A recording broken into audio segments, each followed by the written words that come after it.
dál zaobírat, a nebo ne. Přichází CTO společnosti Kebula, Vojta Tuma.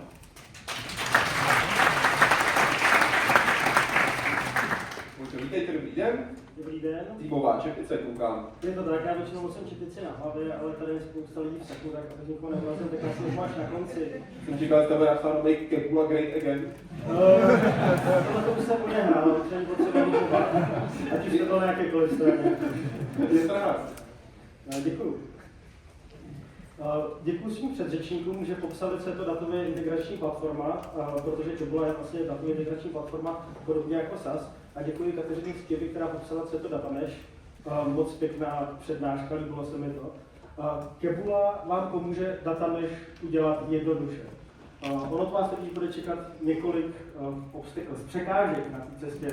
Myslím si, že to jsou přesně ty vedlejší účinky, na kterými máme léky. Já to vyplňu zapojím znova. A pojďme do toho.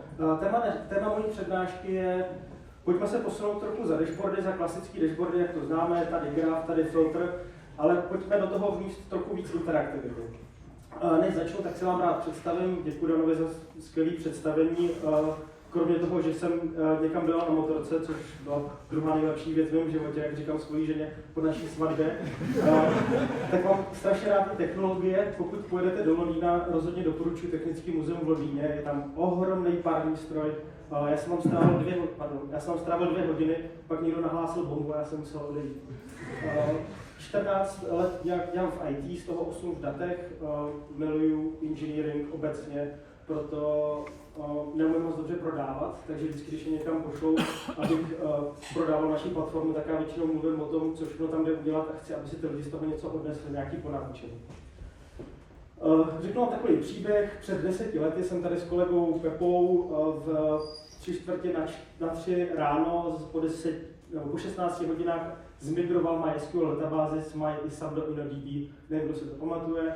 Tady tu dobu my jsme byli úplně nadšení, 3 týdny jsme se na to připravovali. Co to znamenalo pro firmu jako takovou?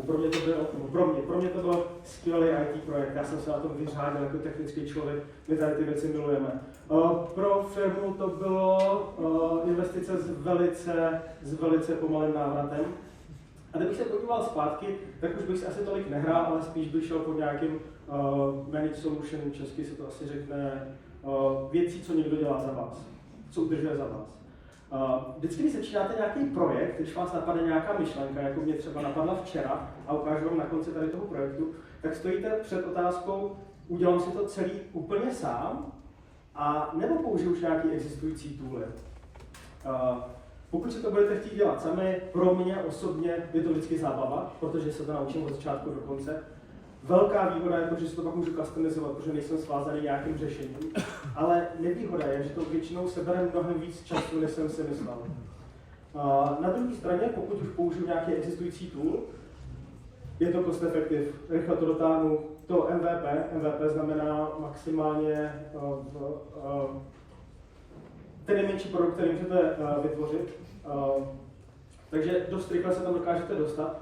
Ale my, lidi, kteří jsou inženýři, dost často trpí tady tím pojmem a ten not invented here, já jsem si to sám neudělal. Teďka se střílím do vlastních řad, protože opravdu my tohle máme strašně rádi, pokud to můžeme udělat sami.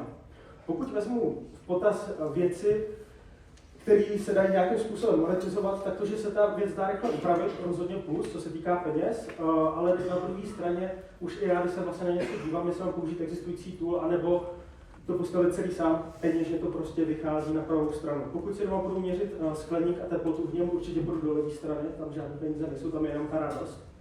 Ale pokud budu chtít udělat něco pro business, tak se budu snažit najít ty Lego kostičky, které už jsou hotové. Já vezmu rovnou nějaký use case, pojďme na věc. Pojďme si ukázat, jak postavit nějakou datovou pipeline od začátku do konce, datový produkt. Já jsem jednou dostal myšlenku, že by bylo skvělé, když někam budu, tak stáhnout všechny Google Map Reviews o daném místě, tady to znamená je NTK, máme 604 reviews, jsou velice pozitivní. A potom bych chtěl, abych měl možnost, abych dokázal odpovědět na ty reviews, použil bych nějakým způsobem AI, protože ve výsledku tady může být nějaký člověk, který by ty reviews měl přečíst a zjistit, na co si ty lidi stěžují a na základě toho odpovědět. Tam nemá být we don't care, tam má být we do care. Ale tady ten člověk jako začne číst vlastně ty reviews, zjistí, že jich je fakt hodně a může z toho být trochu zmatený, bych řekl, a dát velice rychle výpověď. Pojďme si teda říct, jak zpracovat takovouhle hromadu reviews. Jaký jsou první problémy? Za první nedá se tam přistoupit pomocí API.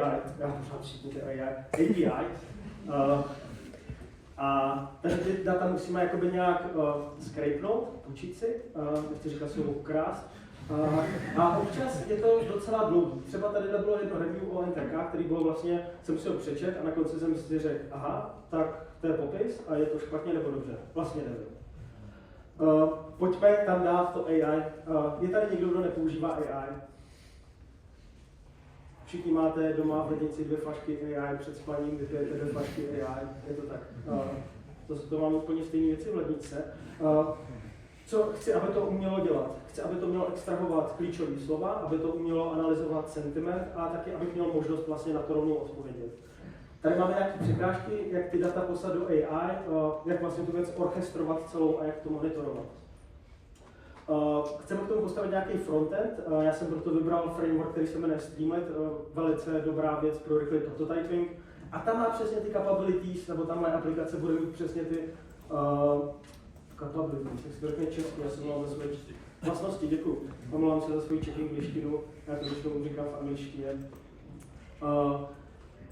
Musíme si vyřešit, jak ty data přineseme do té aplikace, kde aplikace budeme hostovat, access control, znáte to. Ono je něco vyvinout na lokále a druhá věc je potom to rozjet v prostředí. A pojďme na demo. Tady končím moje slidy, protože ve slidech se nemůže nic rozbít a to já nemám rád. Pojďme do živého kódu. Já jsem vám to trochu bliká. Asi s tím nic neudělám, zkusím to zvětšit, jestli to nepomůže. Nepomůže.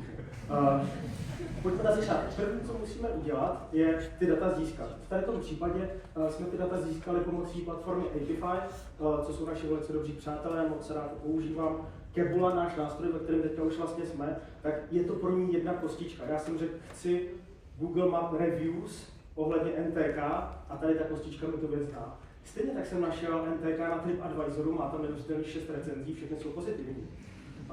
Na základě toho pak máme 2 datové zdroje, dostali jsme nějaký objem vlastně těch recenzí a potřebujeme si jednoduše ty data spojit.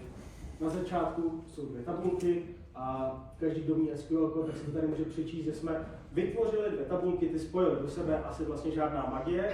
Pokud tohle máte dělat čistě v databázi a vezmete tomu člověka, který není úplně technicky zdatný, tak všechno to UI, který my jsme kolem toho obalili, tomu říkám chytrý lepidlo, tak to vlastně mu ulehčuje tu práci, aby někdo v tom biznesovém oddělení to mohl dělat, aby to nemuseli dělat pořád ty IT lidi.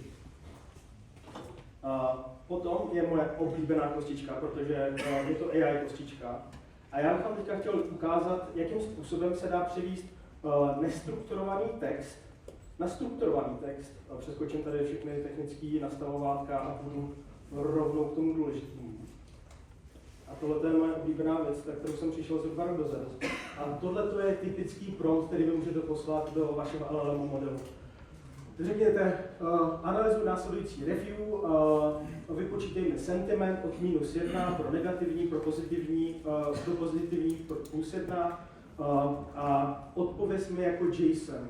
Tady ta věc, odpověz mi jako JSON, udělá neuvěřitelnou magii, nebo, a já věřím, že spousta z vás to ví, ale já jsem si tady připravil takovou ukázku.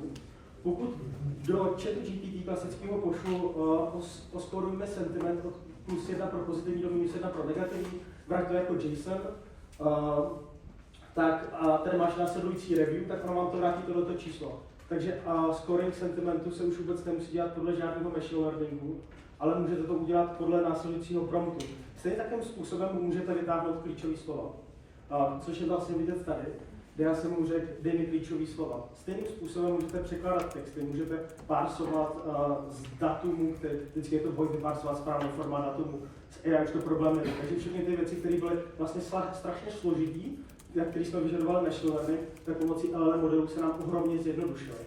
Často padá otázka, ale Vojto, a když tam je -9 nebo -8, jak víš, že to je přesně, říkám, prostě je to negativní. Jaký je rozdíl mezi tím, jestli to je -8 nebo -9 v reálném životě?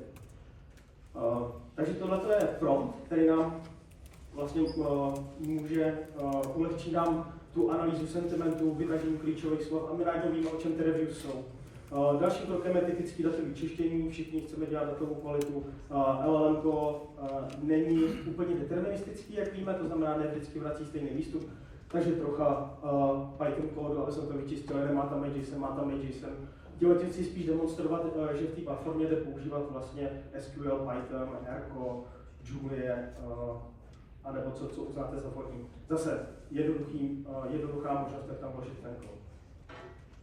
A poslední část je něco, čemu my říkáme právě datová aplikace. Typicky byste tady tu věc dali do dashboardu, ale my poskytujeme něco, kde můžete postovat takzvanou datovou aplikaci, což je kus Python kódu. Kdo tady umí Python? Masivní číslo, možná 10%, ale ty, kteří ho neumí, tak můžete GPT, aby vám tuto aplikaci vygeneroval. Ukážu vám, jak to je jednoduché. Na základě toho sem vložíte kód, celý jsem to vygeneroval pomocí ChatGPT, pak tam přišla moje kolegyně a udělala tam trochu lásky nad tím. A ve výsledku, co je to ta datová aplikace, je vizualizace, kterou vy si napíšete sami v Pythonu. Tím, že to zase v Pythonu, skvěle se to generuje pomocí LLM. Výsledkem toho, vlastně celého toho snažení, našeho je taková aplikace, která shrnuje všechny review ohledně NTK. Samozřejmě nás budou zajímat jenom ty negativní, protože pozitivní to bude čistě chválení.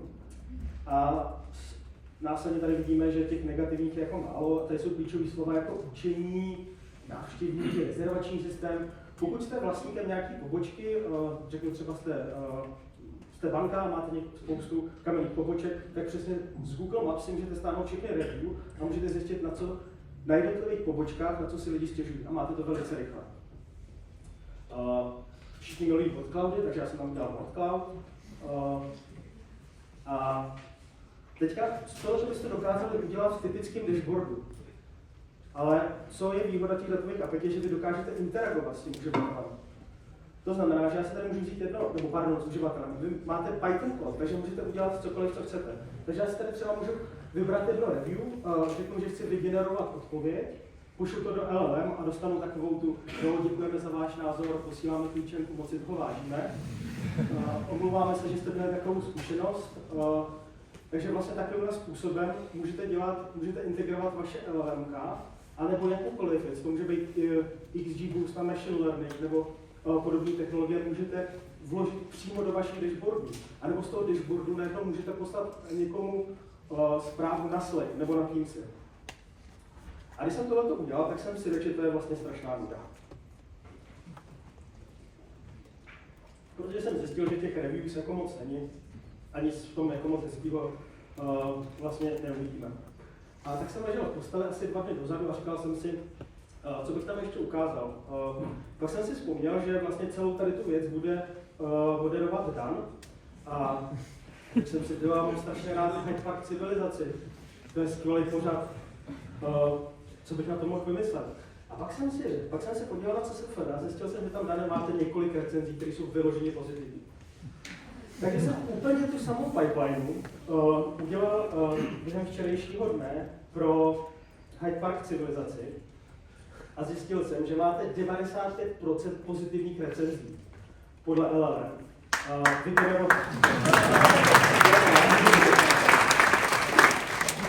Vygeneroval jsem BotCloud, jak říkám, lidi milují BotCloud, takže si to můžete hledat a vždycky si to najdete to, co potřebujete, jak pozitivní. Tady vlastně negativního nic není, jsem zjistil. Jeden muž vás akorát podezíral, že jste z jiného vesmíru, že to je fakt dobrý pořad. Ale pozitivní hodnocení, ne? To bylo pozitivní hodnocení. A to negativní je tam fakt jedno, pak se můžeme podívat. Myslím, že to je dokonce i chybně jako určený. Tady tím jsem si uvědomil, že jste vlastně důvod, proč vůbec zapínám televizi a potom, co skončí Hyde Park civilizace, ji zase vypínám. A řekl jsem si, jenom pozitivní věci, to by bylo super to vzít a postavit to proti jiným pořadům. A začal jsem to dávat vlastně proti pořadům, který mají podobnou tematiku jako vy a zjistil jsem, to pořád jako není taková sranda. Tak jsem udělal průzkum, začal jsem za svojí babičkou a tam se, co je nejlepší, co jsou nejlepší pořady v televizi. Já vím, že babička má ráda jako jiný druh zábavy, na vás se taky kouká, říkal, to je moc hezký pán. A pak jsem vybral teda 3 pořady a vybral jsem to z jiných kanálů. Vím, že tady je Prima, a vím, že je tady Nová. Je tady někdo z TV Barandov? Je tady pan Soukup někde? Někde moderuje. Takže jsem vzal prostřenou soudkyni Barbaru a výměru manžela. A vlastně jsem si řekl, to by bylo skvělé tohle odzkoušet, stáhnul jsem ty data a zjistil jsem, Dane, že jste mnohem lepší.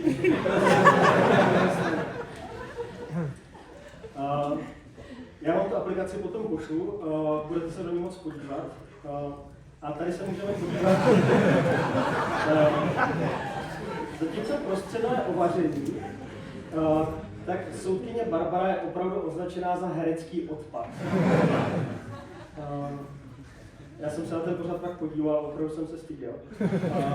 Ale jak prostřeno, tak výměna manželek mají ohromnou sledovanost, takže těch recenzí tam bylo mnohem víc, jako řádově. Tím chci, jak prostřeno, tak výměně manželek udělat reklamu. Pojďme se podívat teďka rychle do toho v posledních 2 minutách, jak jednodušší je vytvořit takovou datovou aplikaci. Pokud chcete mít datovou aplikaci, tak tadyhle, já nevím, jestli to dobře vidíte, já to ještě zkusím ještě tak malinko zvětšit. Pokud chcete mít možnost editovat vaše CSV, tak jsou to tady ty 4 řádky kódu. Pokud to uděláte, a tadyhle napíšete Streamlit Run Table, tak se vám ukáže aplikace, kde budou největší zajímavosti z daných pořadů. A zatímco v Hyde Parku civilizace víme, že Dan se připravuje na každý pořad až 400 stran denně, tak v prostředu nikdy nebyla rajská nebo pokrovka.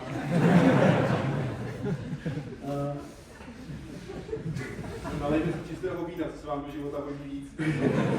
Já třeba mám rád pokrovku, takže to třeba nepůjde. Nebo bych musel změnit spoustu věcí.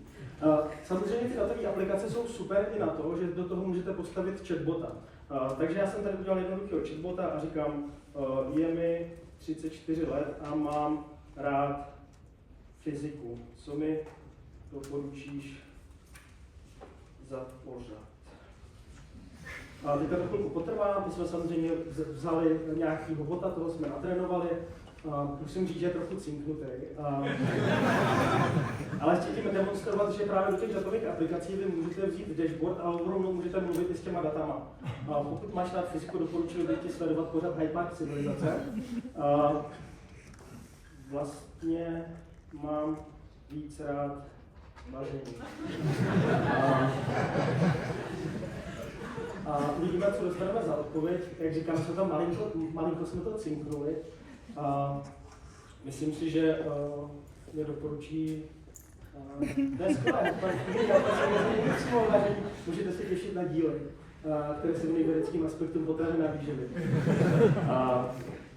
A v poslední chvíli bych vám ještě chtěl ukázat, jak je jednoduchý vytvořit aplikaci, která si s váma udělá fotku. Jsou to tady ty 4 řádky. A já jsem to vlastně dal i sem, do té aplikace. A pokud se to podaří, tak v mých 0,5 vteřinách bych si ještě s vámi rád udělal selfie pomocí datové aplikace. Tak, Dane, jestli vás můžu poprosit, jestli se můžeme udělat spolu a následně bych to poslal na LinkedIn, že jsem dokázal, že Hyde Park civilizace je mnohem lepší než prostředno, co se týká recenzí. To je konkurence.